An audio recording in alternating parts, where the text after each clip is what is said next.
It's clear throughout the book that so much is at stake. All the great human issues show themselves in the course of this war. The best that human beings and cities are capable of, the worst that human beings and cities are capable of. But how he put it all together, it's astounding.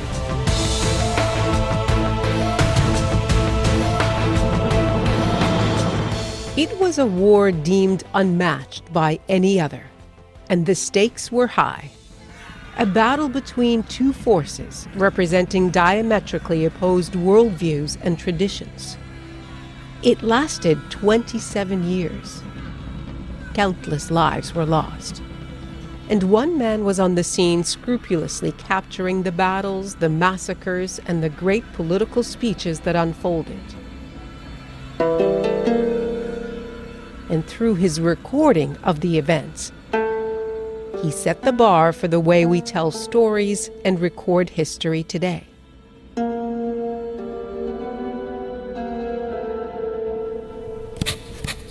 Testing. 1, 2, 1, 2. Okay, I got this pen working finally. It's 431 BC, and war is breaking out between the powerful Spartan Confederacy and the Athenian Empire. Thucydides, a man known to have pretty high standing in Athens, begins his chronology.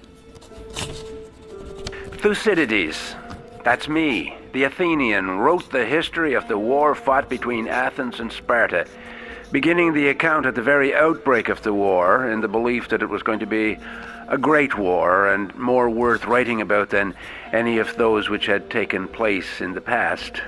This was the greatest disturbance in the history of the Hellenes, affecting also a large part of the non-Hellenic world, and indeed, I might almost say, the whole of mankind. And with that, Thucydides begins his roughly 500-page account of the Peloponnesian War. Ideas producer Nikola Lukšić brings us his history and his revolutionary approach to war coverage. Here's her documentary, Thucydides, the First Journalist.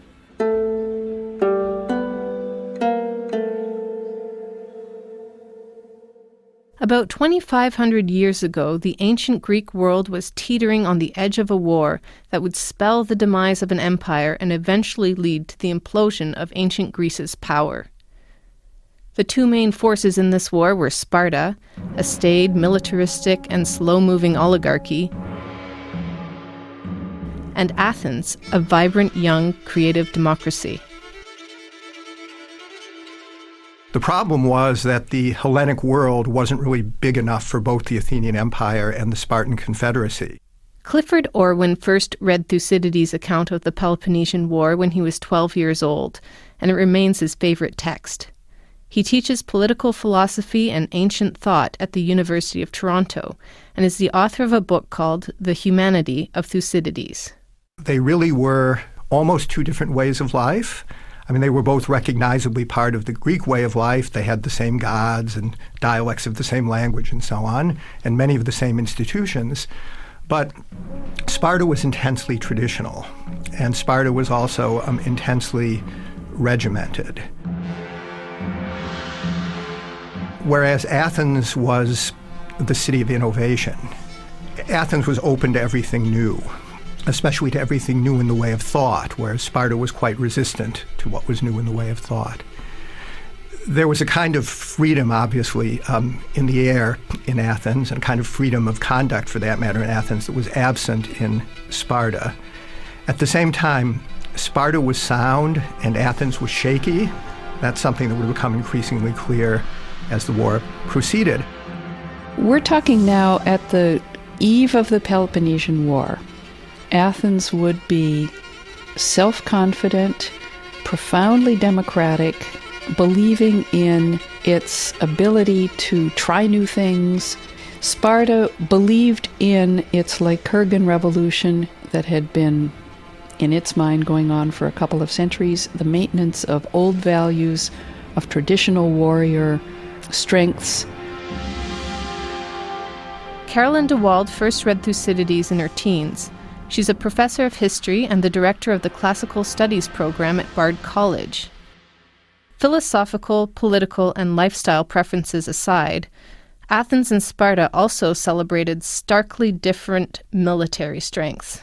Military historian and classicist Victor Davis Hanson. Athens was a sea power. It had over 250, somewhere between 250 and 300 triremes. It had an army, but its main military assets were triremes, or rowing ships that could ram. Sparta, while it did have ships, its strength lay in a crack army of 10,000. So Sparta had a group of land allies within the Peloponnese. Athens had an overseas empire. Sparta believed in military rigor, brought out the best in people. Athenians were cosmopolitan and were more likely to subsidize poetry, drama, comedy. And so, at least in the eyes of contemporaries, this particular conflict brought all the binaries, all the paradoxes of the classical Greek city-state.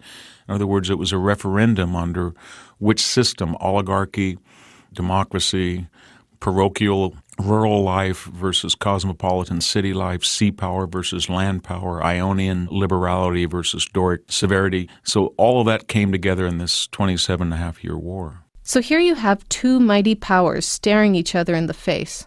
According to Thucydides, what made war inevitable was the growth of Athenian power and the fear which this caused in Sparta.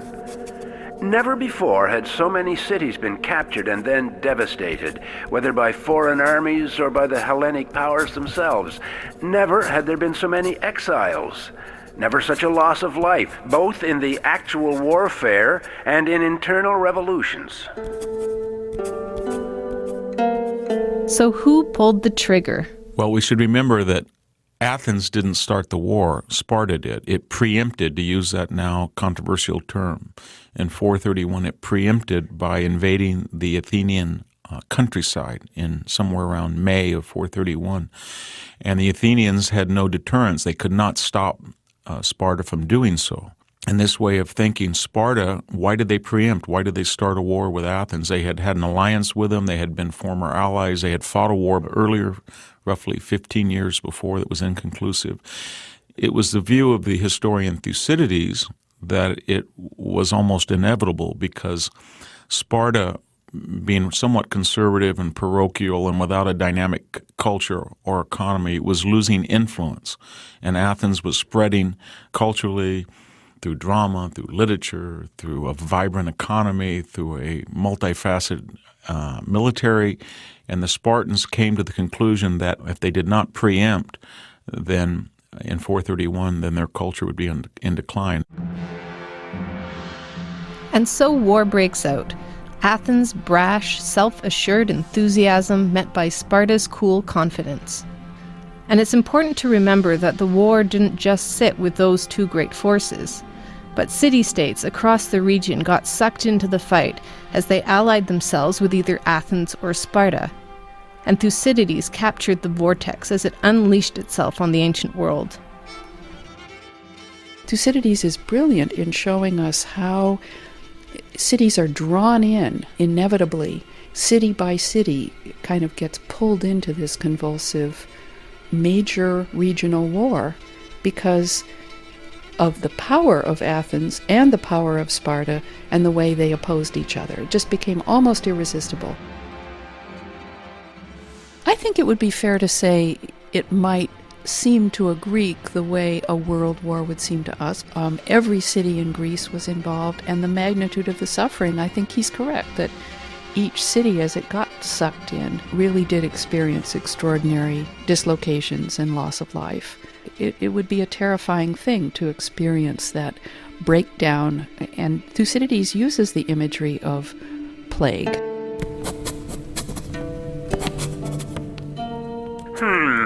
The best way to describe this plague that hit Athens? I'll just describe what it was like and set down the symptoms. I had the disease myself, and I saw others suffering from it. The plague is what he starts the second year of the war with, and plague in Athens almost destroyed the city, although their strength was so great that they were able to continue to carry out their military aims. But huge loss of life in Athens. Thucydides, son of Phalorus, reporting live from the Athens plague. I have to say it's a brutal scene, bodies piled on bodies. Those who are still alive are vomiting every kind of vomit catalogued by the medical establishment. People are bleeding from their mouths and tongues. In desperate attempts to cool the fevers and quench their thirst, the sick are plunging themselves into fountains. Corpses, being set alight to burn in funeral pyres, and somebody would come along and toss another corpse on top of it. The plague is striking everyone, including the most devout. So he starts with the actual plague that hit Athens at the beginning of the second year of the war, and he uses that as a metaphor for the way war itself continued to spread throughout the Greek world as a sort of infection. And that's how, in a rough nutshell, Thucydides described the plague that tore through Athens, foreshadowing the horror of the war that would unfold across ancient Greece and beyond. And the war wouldn't have survived so vividly in civilization's memory if it weren't for Thucydides' thorough reporting and careful analysis. The Peloponnesian War is the most significant war because it has the greatest chronicler. He aimed to get as close to the truth as possible.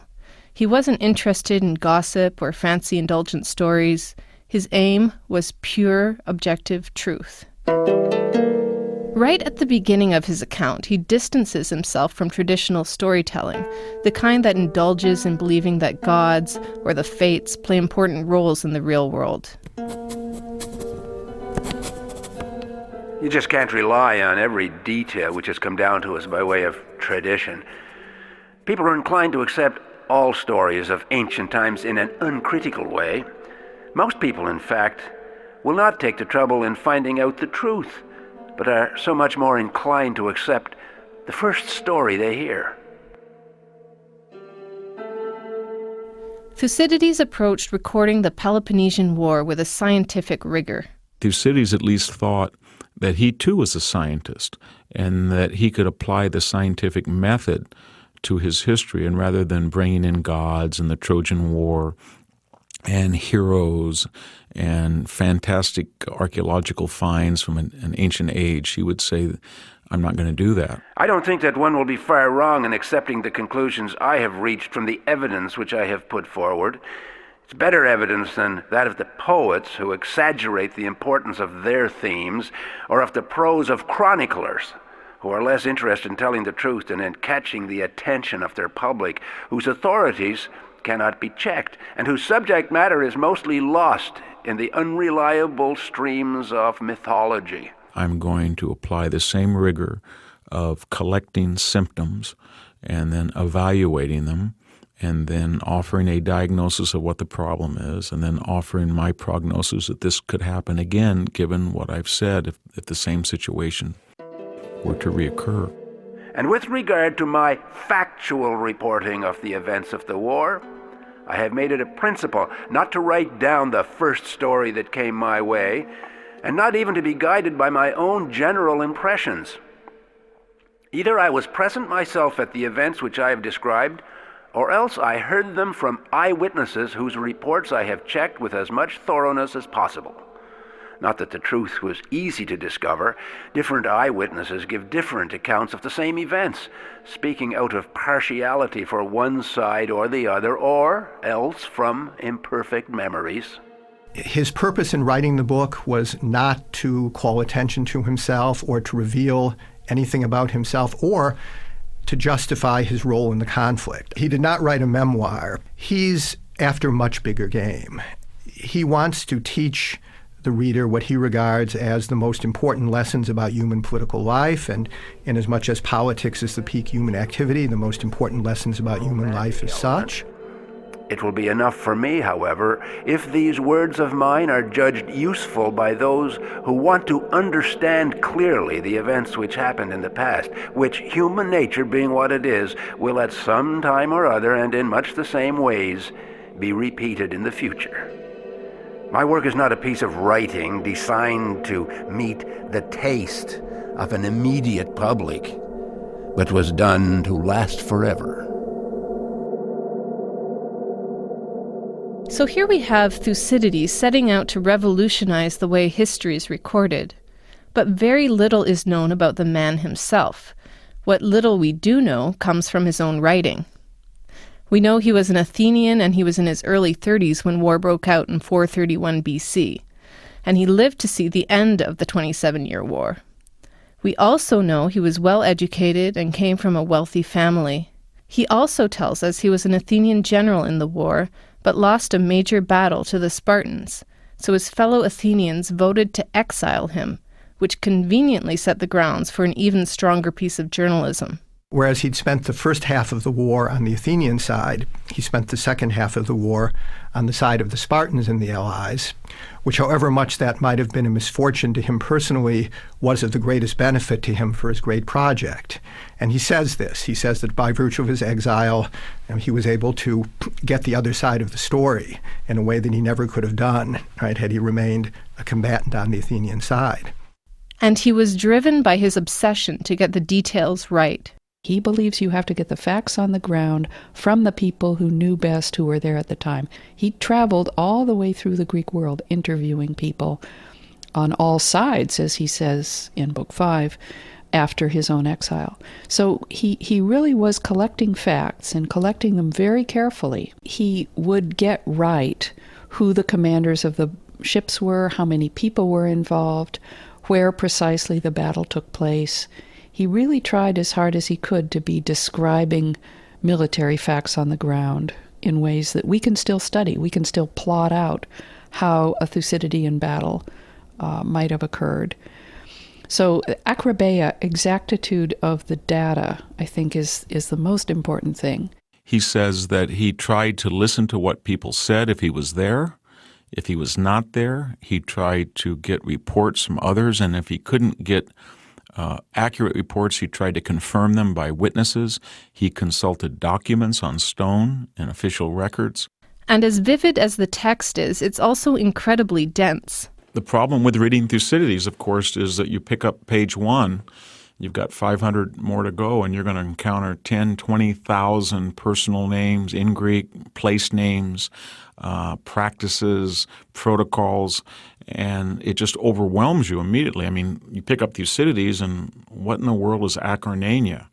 And what in the world is the Gerousia? And who, in fact, is Ismenias? You don't know any of these things, and they're just overwhelming. This is where Robert Strassler steps in, paving the way for non-experts to get easier access to the text.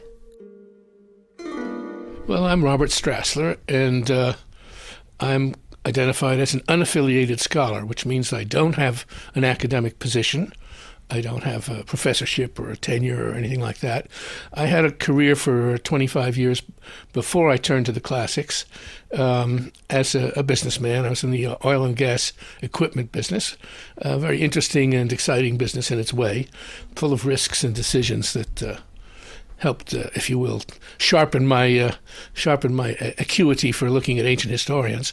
Fueled by his passion for the classics and by his desire to make Thucydides accessible, Robert Strassler took it on himself to spend 10 years producing a reader-friendly edition of the text.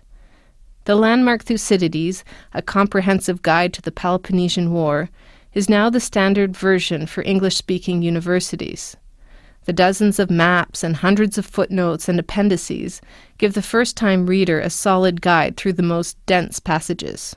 Thucydides was instantly recognized as a masterpiece and difficult, and nobody ever tried to make it easier for somebody to learn it. There is an academic attitude that this belongs to us, and the great unwashed, they can't really understand it, so we'd have to deal with it. I've come across that.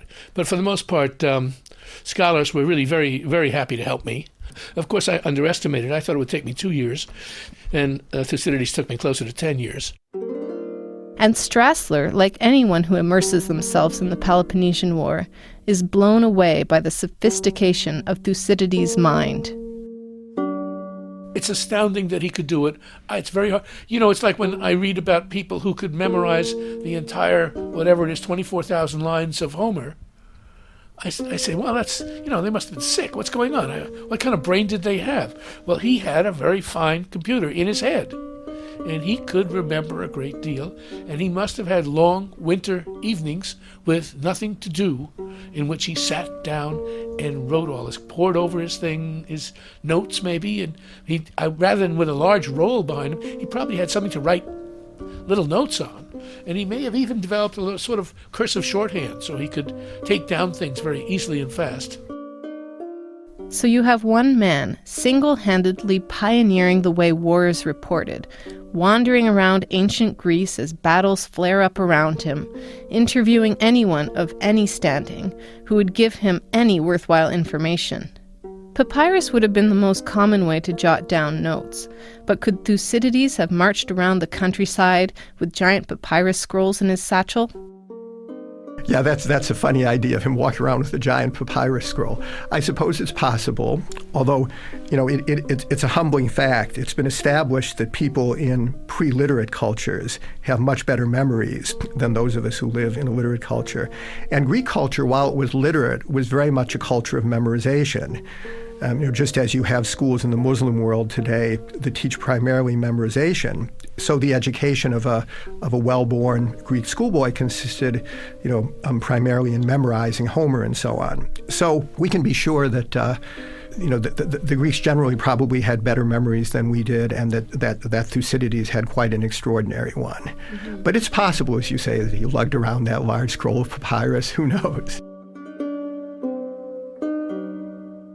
My assumption is that he put a lot of emphasis on getting right, getting down pretty early as he could, the data that he thought was important from a particular episode.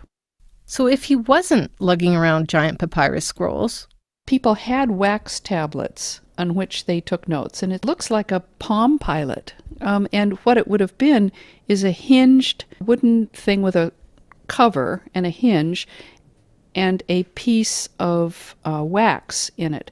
And you would scratch on the wax your notes and then transcribe that onto papyrus. And he likely wouldn't have to do the transcribing himself.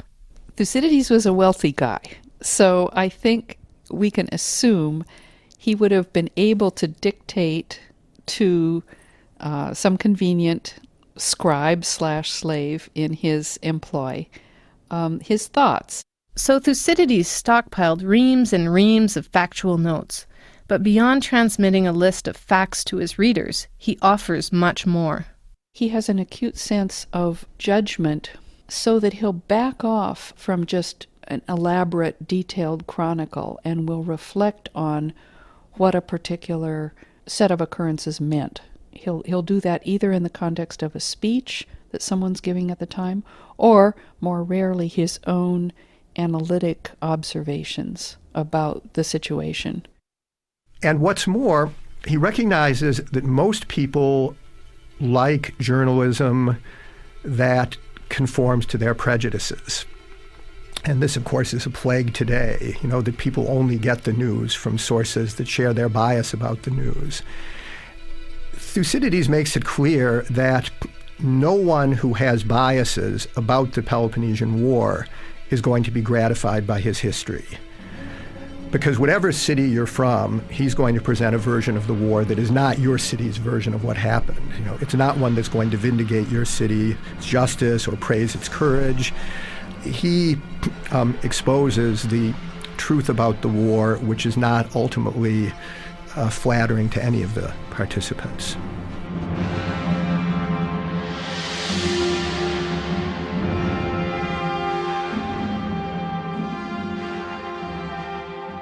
You're listening to the documentary Thucydides, the First Journalist, on Ideas on CBC Radio 1 in Canada, across North America on Sirius XM, in Australia on RN, and around the world at cbc.ca/ideas. I'm Nala Ayed. So here we have a man wandering around ancient Greece, aiming to capture bias-free truth in his writing. It was a challenge no one before him had ever attempted, at least not to the same level of detail and precision. And he's doing this while a tumultuous battle between two diametrically opposed superpowers rages around him. His observations on power, politics, and human nature endure to this day. Ideas producer Nikola Luksic picks up the story from here. While we can't give you a play-by-play of the entire 27-year war in an hour-long documentary, there are a few scenes that are held up as the gold standard, the massacre at Corcyra being one of them. Corcyra was a tiny city-state on what is now known as the island of Corfu. It was the first city-state to implode early in the war. Corcyra became a political football between the two sides, and each of the two sides was seeking to influence events there. And very quickly things turned ugly, as people in the city fervently allied themselves to either the Spartan or the Athenian cause, oligarchs versus democrats. Invariably, it's the oligarchs and the Democrats that are the two sides in these civil wars.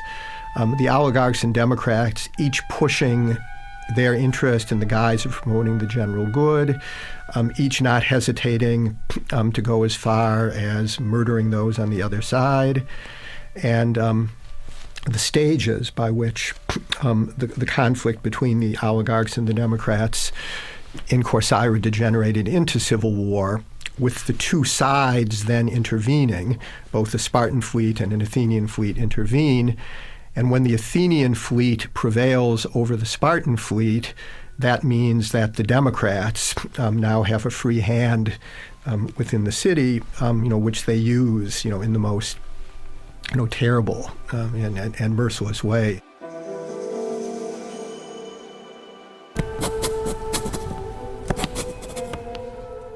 Most of the other suppliants who had refused to be tried killed each other there in the temple. Some hanged themselves on the trees, and others found various other means of committing suicide. Victims were accused of conspiring to overthrow the democracy, but in fact, men were often killed on grounds of personal hatred. There was death in every shape and form, and as usually happens in such situations, people went to every extreme and beyond it. There were fathers who killed their sons. Men were dragged from the temples or butchered on the very altars. Some were actually walled up in the temple of Dionysus and died there. He talks about war is a harsh teacher, and it brings out the worst in human nature, and it's there. The culture turns out to be a veneer that can be stripped away, and people are exposed as vicious and nasty as well as their other features. Cause of many calamities, as happens and always will happen while human nature is what it is. War is a stern teacher. I think it deserves attention. It's worth reading what he has to say about the Corcyraean Revolution. And he takes one instance and makes a universal case for what happens to people in certain situations. War is a stern teacher.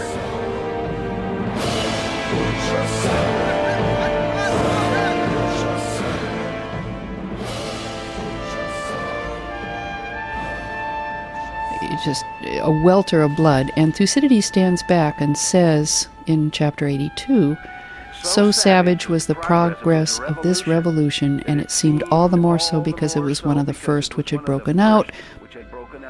But later every state became convulsed in this way." And that's what happens to Athens in Book 8. But he talks about the savagery that happens to human nature when there's a deterioration of civic trust and civic harmony. War is a stern teacher. But war is a stern teacher, and the Greek there is biaios didaskalos. War is both a teacher of violence and a violent teacher in the Greek. In depriving them of the power of easily satisfying their daily wants, it brings most people's minds down to the level of their actual circumstances. And then he goes one step further into abstraction and talks about how language itself becomes corrupted under the force of these horrible circumstances. To fit in with the change of events, Thucydides says, words too had to change their usual meanings. What used to be described as a thoughtless act of aggression was now regarded as the courage one would expect to find in a party member. To think of the future and wait was merely another way of saying one was a coward.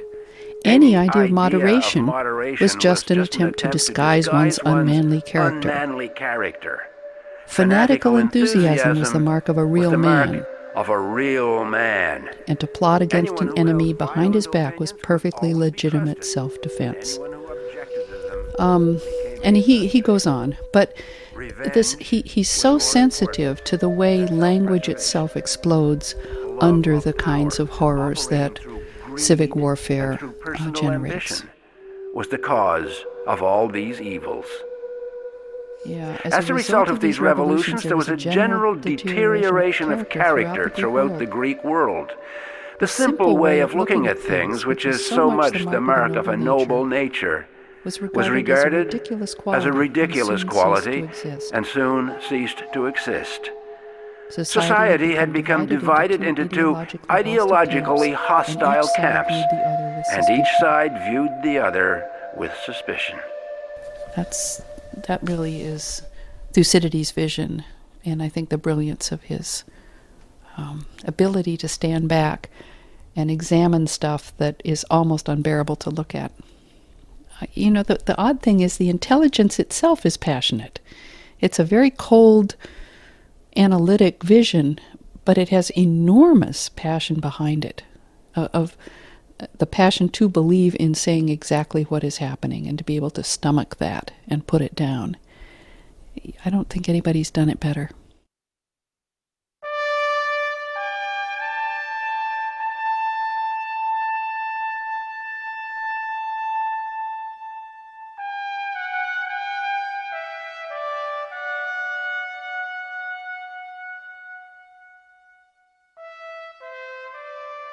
Having provided the particular account culminating in those reflections, he then provides this general political analysis of the relation between foreign and civil war and of why it was that civil war led to the complete collapse of society in the cities. It's just extraordinarily powerful. And one of the most powerful things about it is that Thucydides doesn't really take sides. So whatever sympathy you might have had for either side would not survive Thucydides' account of the equally ruthless way in which the two sides waged the battle. And then his account of civil strife as such is remarkable for whom it accuses. Thucydides certainly doesn't mince words. And Thucydides certainly doesn't hesitate to assign blame, where blame must be assigned. But the real point that he wants to make in his presentation of civil strife is that the culprit is the weakness of human nature. Human nature is such that if you put it in a situation where the rug has been pulled out from under it, which is the situation that people find themselves in wartime, where nothing that was secure seems secure, not even the means of daily subsistence, then he says most men's tempers fall to the level of their circumstances, and the dregs of human nature it comes to the fore. Thucydides' tone it's not a tone of indignant moralism. It's not a tone of blaming human evil and the evil people among us for ruining things for the rest of us. Rather, as I say, it's a very methodical, very analytical account of the inability of human nature to withstand extreme stress, and how this extreme stress inevitably leads to this horribly pathological self-destructive behavior. But this really fascinated Thucydides, and I don't want to say blew it out of proportion, but he took that as a window onto the human soul, and he gives you a very long description. And essentially his interests are two. One, for him, it showed that even people of the same family, the same community, were capable of quite destructive things if the veneer of civilization had been torn off and accepted modes of speech, compliance with the law, community standards were destroyed under the tensions and the passions of war, then people would kill everybody and anybody, anytime. There's an irony about it, that when revolutionaries proclaim universal truths and universal change, they often get rid of the law. And then when they find themselves in a position of authority, they have no legitimacy. So the first thing they do is reconstruct the law. The second lesson to us is be very careful when you challenge the law, even if your motives are good, because if you destroy it, you may find yourself in a position where you wish that you hadn't because of its social utility. And once a law is destroyed or once a law is countermanded, it's very hard to regain public acceptance and respect for it. I don't think that there's a profound sadness in Thucydides, as some people do. I think there's a profound resignation in Thucydides, but a profound resignation involves an awareness of just how much one has to resign oneself to in human affairs because of how terrible and permanent and inevitable are the evils that plague human life. I would call him a pessimist. Pessimist not in the modern sense of somebody gloomy and dreary, but more in the ancient sense of resolved and at peace with himself, with his knowledge that humans are predictable and that humans can be saved and they can create great things, but only if they have certain protocols, the family, the community, a statesman like Pericles to guide them and to remind them not to do things that are illegal but not ethical or moral. And so I suppose that he would be a stern moralist in one sense, but also someone who's seen it all before. An old uncle who would, as he was in the household, say, you know what, this is absolutely predictable when he hears the news. Or he'd say, what would you expect people to do? Of course they're going to do that. As if he's seen it all before and he's somewhat diffident about what humans are capable of. Human nature is unchanging. So people in 2011 will have the same issues and will have the same reactions to those issues as they did in 431 BC. And when that thin veneer of civilization is peeled away, and it can happen in revolution, as in Corcyra, it can happen during illness and mass hysteria, as during the plague. It can happen during a long war, as in the Peloponnesian War itself. Then people begin to act uncivilized, and they act in predictably human fashion. And he wants to explore that and leave a guidebook for us to keep those warnings in mind. Aside from his collection of fact and his acute analysis of the action that unfolded in the war, Thucydides is also known for his distillation of great political speeches that were made leading into the war and during the war, speeches that are echoed by politicians today. He didn't have a tape recorder or a service like Hansard to rely on to record speeches word for word, but he says he did his best to replicate the core messages. Okay, I must admit one major challenge I run into is recording every exact word that every person said as the speech was delivered. I have found it difficult to remember the precise words used in the speeches which I listened to myself, and my various informants have experienced the same difficulty. So my method has been, while keeping as closely as possible to the general sense of the words that were actually used, to make the speaker say what, in my opinion, was called for by each situation. Perhaps the most controversial thing of all in his history, he says he tried to record what people said, and this is now in reference to his over 130 speeches in both direct and indirect discourse. He tries to record what people said as closely as possible, but in some cases that was impossible, so he put into their mouths words which they, given their character and given this such situation as he knew it, they either did say or would have said or should have said. He uses the phrase ta deonta, the necessary things. I think these speeches were very long. He tried as best he could to find out what people actually argued. And then he abstracted from these long and probably rambling speeches the elements that he thought were the most important for explaining either the personality of the speaker, if the speaker was an important person, or the arguments that would affect the community to whom the speech was addressed, that would compel them to make whatever decision they made. So you see political thinking taking place in these speeches in a way that is available in very few other authors. Just a wonderful clarity and precision about how an individual would be thinking as he made his political arguments. So this is essentially what Pericles said. Pericles was the great leader of democratic Athens when the war broke out. One of the most cited speeches through the centuries is the funeral oration he gave after the first round of Athenian soldiers were killed in battle. He starts off the speech quickly honoring the dead and the ancestors, but then swiftly moves into the praise of the nation's democratic principles. Our system of government does not copy the institutions of our neighbors.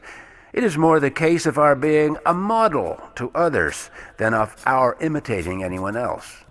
Our Constitution is called a democracy because power is in the hands not of a minority, but of the whole people. Everyone is equal before the law. There is a great difference between us and our opponents in our attitude towards military security. Our city is open to the world, and we have no periodical deportations in order to prevent people observing or finding out our secrets. This is because we rely not on secret weapons, but on our own real courage and loyalty. Make up your minds that happiness depends on being free, and freedom depends on courage. Let there be no relaxation in the face of the perils of war. The question of how much Thucydides injected his own spin on the speeches he captured is still hotly debated among scholars. But what everyone agrees on is the man's genius. He was a brilliant guy. You can tell that from the intensity of the analytic passages in the work. He's a brilliant thinker and writer, but what comes through is his intensity, the way he's torquing the language to get precisely the reality that he wants to convey. And he'll use anything that he can to put you in the middle, so to speak, of the intellectual issues in play at any one time. I would guess he'd be a rather intimidating man to talk to. Maybe not the kind of guy you could just sit and shoot the breeze with. He would be only interested in what you had to say that was intelligent, that was real. He has an austerity to him that shows him, to my mind, as a very private thinker, so interested in finding out the truth of what's going on that he'll be a little bit contemptuous of ideological cliches. He'll strip away whatever he can see of pretense to try to get at what he sees as power relations and what's going on in terms of power. I have no idea if he would have done that personally, but he would be a scary dude.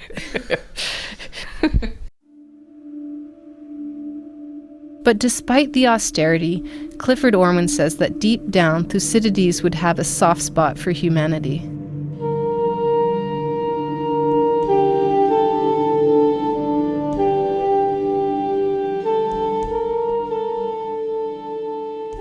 I'm going to say something which you're probably going to regard as quite silly, but as there were many characters from antiquity of whom we have busts, portrait busts, and Thucydides is one of them. And in fact, there's a version of one of the finest busts of Thucydides in the Royal Ontario Museum, so I frequently go to commune with it, and it appeared on the cover of my book. If you look at that, if you compare that bust with the portraits of other great figures from antiquity, including great authors from antiquity that will come down to us, you get some idea of how the tradition regarded Thucydides. I say this because these portraits were not portraits of their physical likeness. Nobody knew what these people looked like. They were portraits of their minds or souls. And what's characteristic of Thucydides is a deep compassion that is lacking from these other figures. And that's one of the things that most attracted me to Thucydides. there's a deep awareness in Thucydides of human suffering and a deep sympathy with the sufferer. On the other hand, Thucydides was an extraordinarily strong soul. This suffering did not crush him. I think he achieved resignation to the fact that such suffering had always been and always would be a part of human life, and that politics would probably always be more productive of such suffering than it would be capable of revealing it. So I think of him as being a very, very strong, but also, as I say, a very humane and compassionate figure.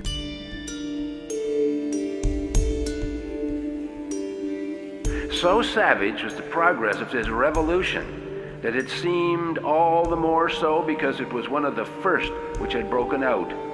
Later, of course, practically the whole of the Hellenic world was convulsed with rival parties in every state. In the various cities, these revolutions were the cause of many calamities, as happens and always will happen while human nature is what it is. War is a stern teacher.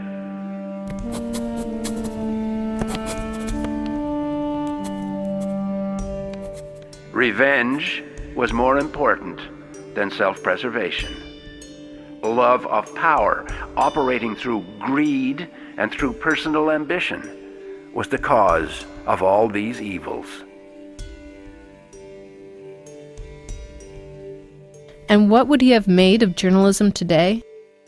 I suspect that he would find journalism that he would admire, although one does have to recognize what the Thucydidean test for good writing is, which is, will it bear the ultimate test of time, right? Will people still be reading it 2,500 years from now as people still read Thucydides 2,500 years after he wrote? And of course, there's not much journalism that would pass that exalted test. Mm-hmm. There's not much journalism, of course. But I suppose the more prosaic and realistic test from Thucydides' point of view would be, is it written for a constituency to placate that constituency and reinforce the opinions of the world that constituency already holds, or is it written to try to genuinely broaden people's understanding of the world? And of course, the peak of writing to genuinely broaden people's understanding of the world would be to produce a work that would stand the test of time. He would not be like Fox News. He would not seek to characterize anybody in reductive, simple-minded terms that dismissed their importance. Even Cleon, the politician he probably hates the most, he gives one of the cleverest speeches in the histories too. And he's not interested in reductively making a cartoon out of any of the players in the history. And it may well be that my history will seem less easy to read because of the absence of a romantic element. It will be enough for me, however, if these words of mine are judged useful by those who want to understand clearly the events which happened in the past, which, human nature being what it is, will at some time or other and in much the same ways be repeated in the future. My work is not a piece of writing designed to meet the taste of an immediate public, but was done to last forever. He's the first war correspondent that is writing about something as it happens, A, and B, he's intimately involved in it. So he's taking enormous risk to his person to get on the scene. But he's a man of action. He's traveling around the Greek world. It's very dangerous. And he is our first war correspondent. Though he lived to see the end of it, Thucydides cuts his account short in the war's 21st year. And to clear himself as best he could from what they had to say against him with regard to the Phoenician fleet and other matters. He went first to Ephesus, where he made a sacrifice to Artemis. No one knows why his tale ended so abruptly, practically mid-sentence. Whether he died or was killed, or whether he got bogged down by the political demands in Athens. But what we are left with 2,500 years later is a text that truly set the standards for great journalism and astute political analysis. I only wish I had time to finish the story of the great Peloponnesian War. Only 7 more years to write about. Oh well. I hope what I have written down will stand the test of time. Reporting from ancient Greece, this is Thucydides, the Athenian, son of Olorus, signing off.